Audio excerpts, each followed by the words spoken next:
Class 12th, chapter name accounting ratios.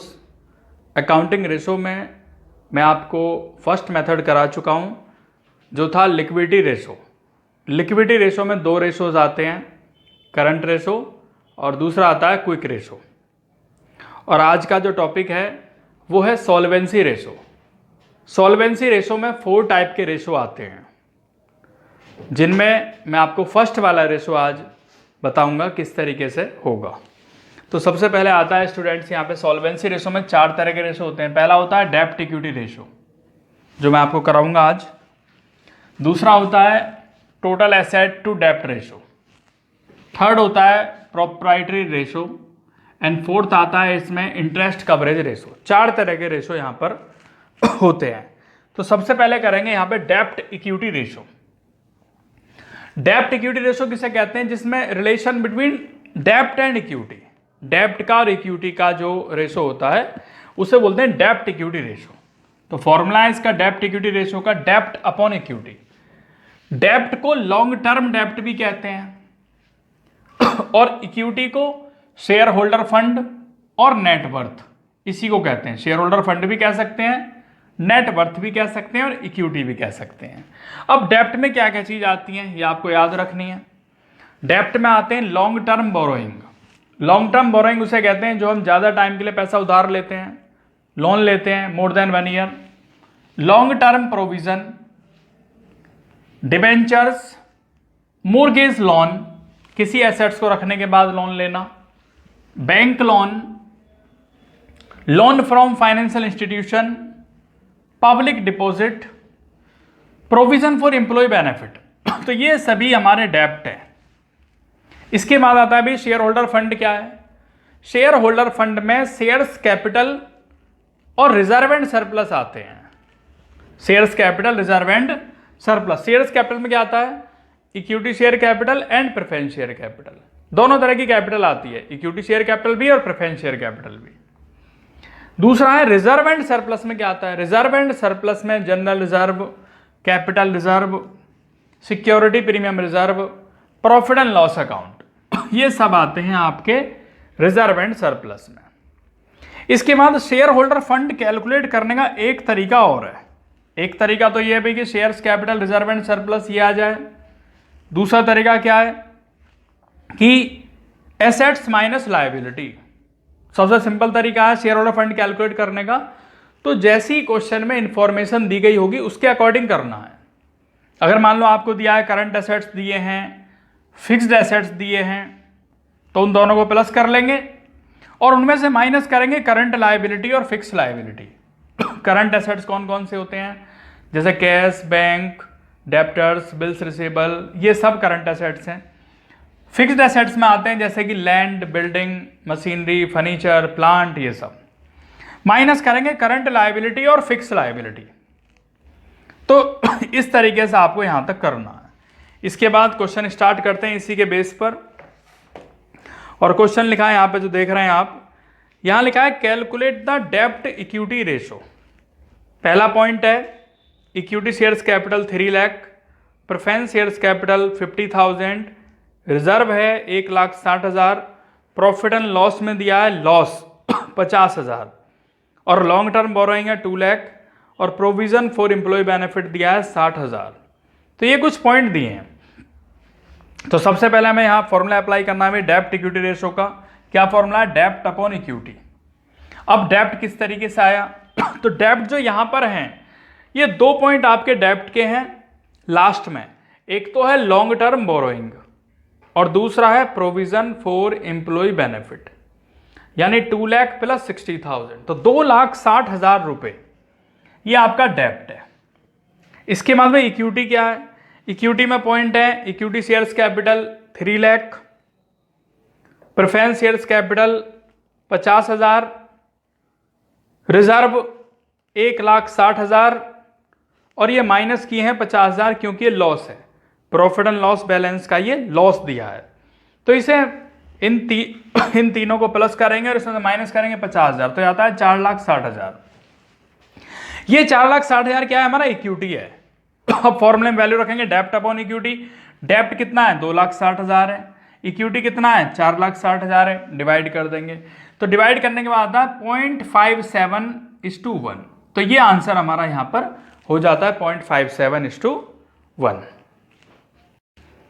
Next question start करते हैं। इसके बाद यहां पे लिखा है balance sheet of X limited show the following information as at 31 March 2020।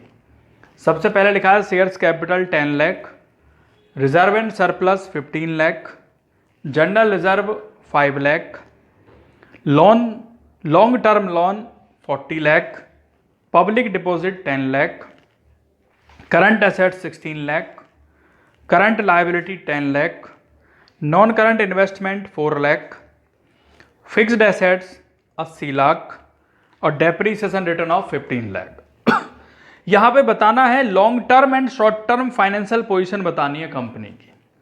तो लॉन्ग टर्म में तो आपका डेप्ट इक्विटी रेशो आएगा और शॉर्ट टर्म में आएगा करंट रेशो। तो डेप्ट इक्विटी रेशो का फॉर्मूला होता है डेप्ट इक्विटी रेशो का डेप्ट अपॉन इक्विटी। अब यहां पे डेप्ट क्या क्या चीज है, जैसे कि पहला जो डेप्ट है लॉन्ग टर्म लोन 40 लाख, एक तो ये डेप्ट है।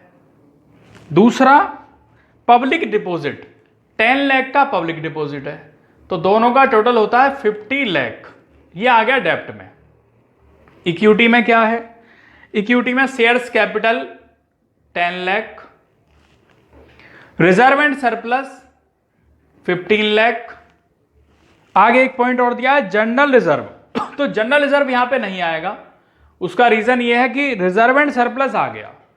तो रिजर्व एंड सरप्लस में जनरल रिजर्व ऑलरेडी इंक्लूड है पहले से ही, तो इसलिए उसे इंक्लूड करने की जरूरत नहीं है। तो ये हो गया 25 लाख। तो फॉर्मूले में वैल्यूज रखेंगे यहां पे 50 लाख अपॉन 25 लाख, 2:1 आ गया आंसर। इसके बाद इसमें करना है करंट रेशो, उसका फॉर्मूला है current assets upon current liability, जो मैं आपको पहले भी बता चुका हूं। तो यहां पे करंट एसेट्स क्या है 16 लाख है और करंट लायबिलिटी क्या है 10 लाख है। तो 16 लाख अपॉन 10 लाख 1.6:1 ये आ गया। तो ये क्वेश्चन इस तरीके से आपका यहां पर कंप्लीट हुआ। इसके बाद करते हैं नेक्स्ट क्वेश्चन। नेक्स्ट दिया है इसके बाद यहां लिखा है कैलकुलेट डेब्ट equity ratio from the following information.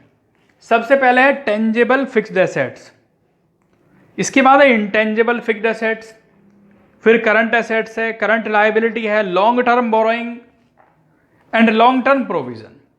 तो यहां पर भी आपको डेब्ट इक्विटी रेशो बताना है। फॉर्मूला है डेब्ट अपॉन इक्विटी।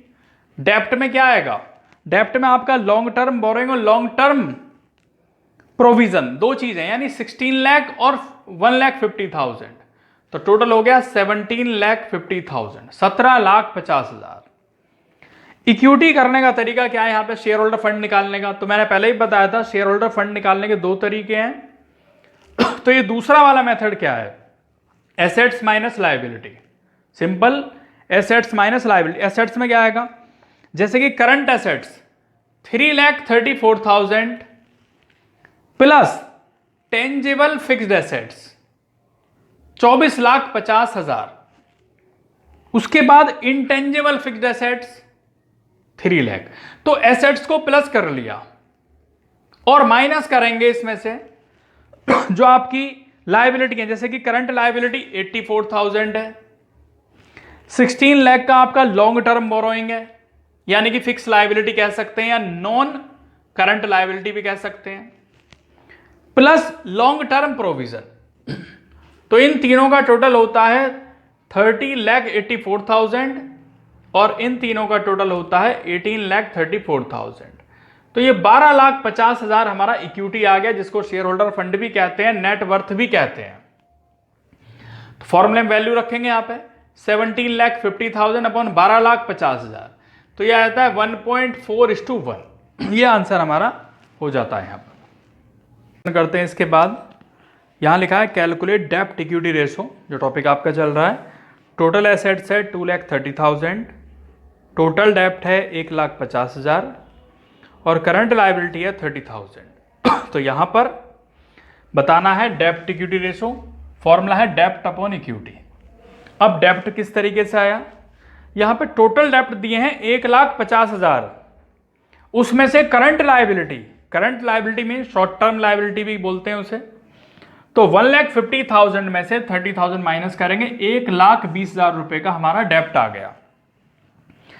उसके बाद है इक्विटी में क्या आएगा भाई, टोटल एसेट्स दिए हैं 2,30,000, उसमें से टोटल डेप्ट माइनस कर देंगे, यानी 2,30,000 माइनस 1,50,000, 80,000 आ गया। अब इसे फॉर्मूले में रख देंगे, 1,20,000 अपॉन 80,000 यानी कि 1.5:1। तो ये आपका यहां पर क्वेश्चन कंप्लीट होता है।